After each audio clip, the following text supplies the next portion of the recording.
Another one of these stories that slid under the radar. UFC President Dana White goes at it with Laura Coates of CNN because of the GOP attack on Kamala Harris. Or a DEI hire. Who's calling Jade? Is you think that Vice President Kamala, where they said that she was a DEI hire, which is the truth. So I don't know what the argument is, but you can expect this sort of back and forth between Republicans, Democrats, this kind of false dichotomy. Dana White, as we know, long-term friend of Donald Trump, introduced him at the RNC, which was an absolute disaster in terms of a Republican conservative movement. Anybody who watched that, if you're a conservative, if you're a Trump fan, you can't have watched that entire show and thought it was anything other than an absolute disaster.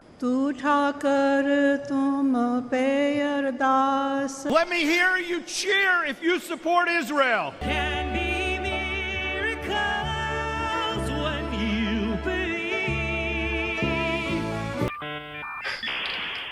Sorry, what? Kamala Harris, who out of nowhere seems to have gone from pathetic cackling witch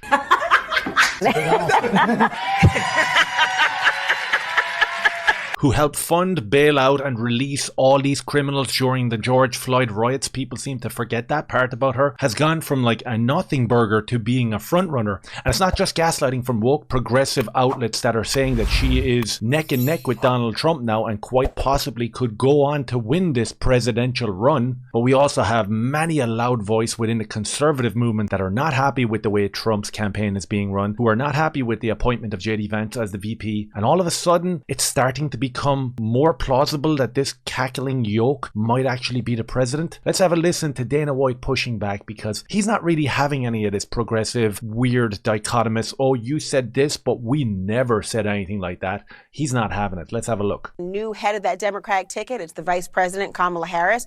You know, you've joked before that politics is way nastier than sports or the UFC. But what we're seeing, I mean, there's a labeling of the Vice President as a DEI hire.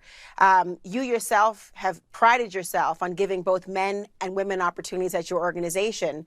What do you think of this message that attacks the race and gender of an opponent? I'm just going to bring up this right here. It's a Daily Mail online article. How Kamala Harris's affair with much older Democrat kingpin catapulted her career, and his prophetic warning about her future prospects in the White House. His prophetic warning was something about it's a nothing burger to be the vice president, which it was, especially if you were a cackling one like her. But again, there's so many mainstream outlets that actually know what's going on with Kamala Harris in terms of how she got to the position of power where she is. So for this chick to be triggered by the GOP saying that she was a DEI hire, she slept with this black dude here to get the job. Before that, she was crushing around with TV hosts like on red carpets and shit like that. So how is it like really offensive and a DEI attack? It's like, calm down. Look at the stuff that you've done. Look at the stuff that you've said about Trump over the last 4 or 5 years. You've tried to get him jailed about 10 times. You've tried to get him ended during a live speech a couple of weeks ago. You've memory holed everything about that now, and all we're talking about is how brilliant and beautiful and positive Kamala is. And why are the GOP attacking her? And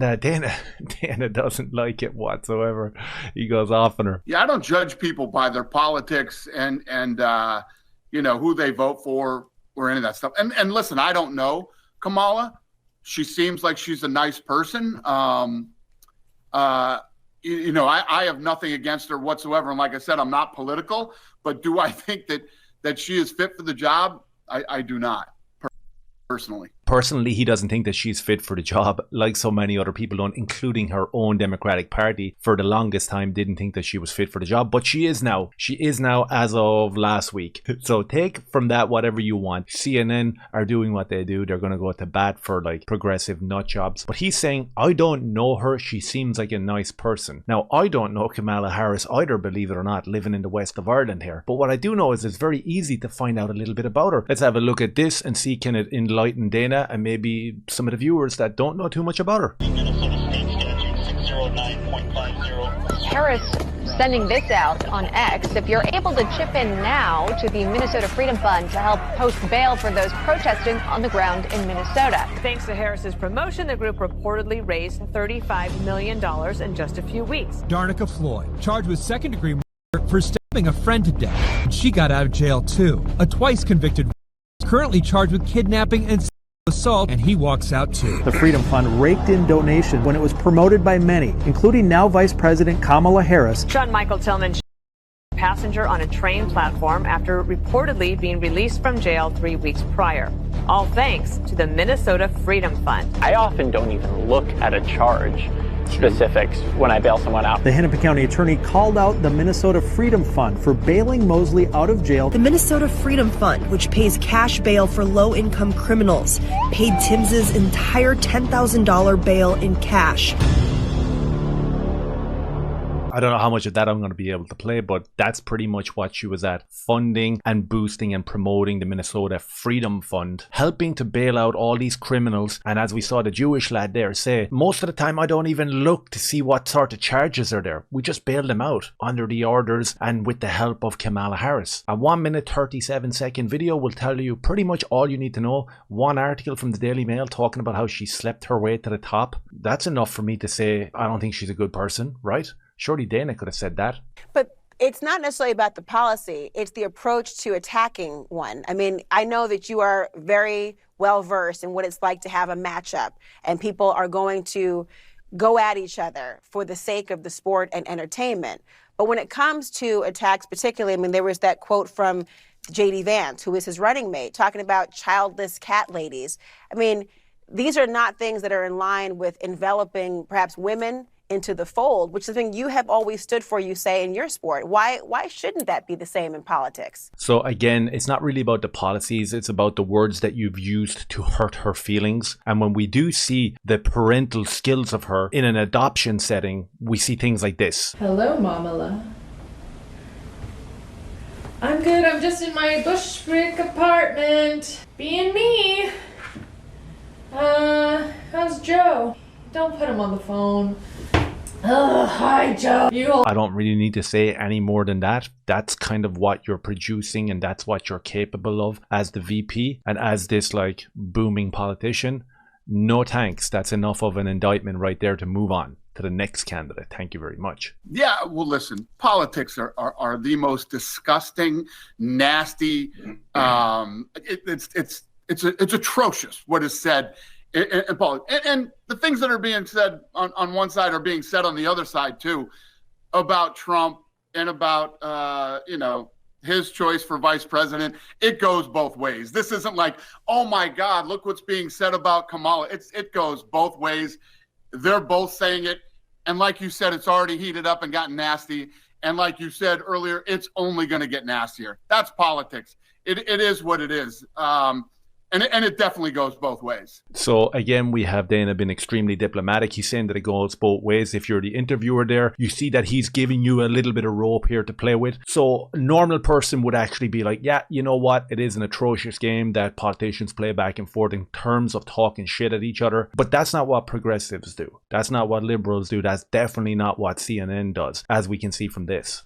I don't know that it's going both ways to have the childless cat lady comment or a DEI hire. Who's calling you think that Vice President Kamala Harris is calling J.D. Vance a DEI hire, Dana? Come on. I'll just interject there, right? J.D. Vance, never Trumper, pushed the injection on millions of people, pushed lockdowns, all that sort of stuff. And also bends the knee to a foreign country, goes kissing a wall wearing a small hat. Now, if we're saying that I'm coming from a conservative GOP perspective, then that's my guy. I'm capable of saying that about him. I'm not very happy about any of that stuff. But this chick can't say that the Democratic frontrunner for president is capable of saying nasty words back and forth with people. Okay. But either way, she's going to say other nasty stuff about both of them. It goes both ways. And as voters, what we need to do is cut through all the BS, and you have to look at who do you think is best fit to run the country for the next 4 years. That is our job as voters. All of this stuff is a bunch of nasty BS. All of it. Who's best fit to run the country? You as a voter, that's what you need to decide. Not, oh my God, he said this, and oh my God, she said that. There's going to be a lot of that over the next several months. And especially the media. Cut through all the BS that the media on both sides. You guys are really bad. Fox is bad. Everybody's bad. Cut through the BS and vote for who you think is the most fit to run the country. That's our job as voters.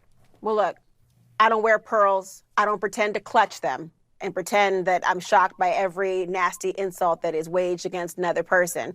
But I think your point, though, about the American people wanting to know who's best for the country, this is the issue. When people are focusing not on policy positions, but personal attacks that have nothing to do with what voters want to hear about, that detracts from the experience of voters making a decision, and that's the problem. And I'm going to just know when you say you guys are terrible, you clearly don't mean Laura Coates. So there you have it. Like, I think it's a good point from Dana White in terms of, listen, cut through the BS, figure out who you think is best to run the country, know both sides, don't be zero-minded in on your candidate. Trump is the only guy to do it. He's absolutely brilliant. Understand the flaws of Trump as well. We see things like this popping up where Trump says, if you don't want to vote for me, you won't have Israel for very long.